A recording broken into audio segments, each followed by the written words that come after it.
முதல் வாசகம். யோவான் எழுதிய முதல் திருமுகம். அதிகாரம் 2, திருவசனங்கள் 22 முதல் 28 வரை.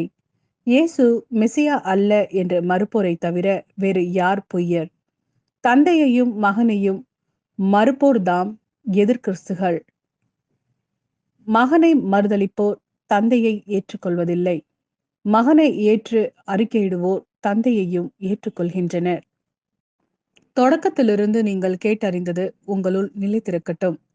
தொடக்கத்திலிருந்து நீங்கள் கேட்டறிந்தது உங்களுள் நிலைத்திருந்தால் நீங்கள் மகனுடனும் தந்தையுடனும் இணைந்திருப்பீர்கள். அவரே நமக்கு வாக்குறுதி அளித்துள்ளார். அவ்வாக்குறுதி நிலைவாழ்வு பற்றியதாகும். உங்களை ஏமாற்றுகிறவர்களை மனதில் கொண்டு இவற்றை உங்களுக்கு எழுதியுள்ளேன். நீங்கள் அவரிடமிருந்து பெற்றுக்கொண்ட அருள்பொழிவு உங்களுள் நிலைத்திருக்கிறது. அதனால் உங்களுக்கு எவரும் கற்பிக்க வேண்டிய தேவையில்லை. மாறாக நீங்கள் அவரிடமிருந்து பெற்றுக்கொண்ட அருள்பொழிவால் அனைத்தையும் கற்றுக்கொள்கிறீர்கள். அவ்வருள்பொழிவு உண்மையானது, பொய்யானது அல்ல.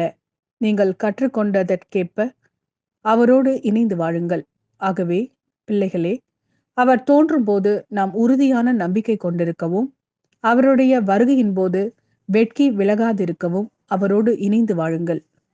இது ஆண்டவரின் அருள்வாக்கு. இறைவா, உமக்கு நன்றி. யோவான் எழுதிய நற்செய்தி அதிகாரம் 1, திருவசனங்கள் 19 முதல் 28 வரை. எருசலேமில் உள்ள யூதர்கள் குருக்களையும் லேவியர்களையும் யோவானிடம் அனுப்பி, நீர் யார் என்று கேட்டபோது அவர், நான் மெசியா அல்ல என்று அறிவித்தார். இதை அவர் வெளிப்படையாக கூறி மறுக்காமல் ஒப்புக்கொண்டார். அப்போது, அப்படியானால் நீர் யார்? நீர் எலியாவா என்று அவர்கள் கேட்க, அவர், நான் அல்ல என்றார். நீர்தாம் வரவேண்டிய இறைவாக்கினரா என்று கேட்டபோது அவர், இல்லை என்று மறுமொழி கூறினார். அவர்கள் அவரிடம், நீர் யார்? எங்களை அனுப்பியவர்களிடம் நாங்கள் மறுமொழி சொல்லியாக வேண்டும்.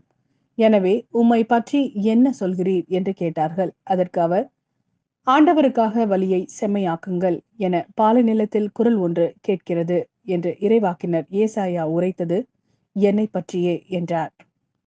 பரிசேயரால் அனுப்பப்பட்ட அவர்கள் அவரிடம், நீர் மெசியாவோ எலியாவோ வரவேண்டிய இறைவாக்கினரோ அல்லவென்றால் ஏன் திருமுழுக்கு கொடுக்கிறீர் என்று கேட்டார்கள்.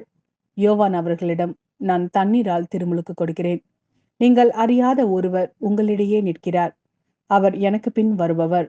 அவருடைய மிதியடியை அவிழ்ப்பதற்கு கூட எனக்கு தகுதி இல்லை என்றார். இவை யாவும் யோர்தான் ஆறுக்கு அக்கறையில் உள்ள பெத்தனியாவில் நிகழ்ந்தன. அங்குதான் யோவான் திருமுழுக்கு கொடுத்து கொண்டிருந்தார்.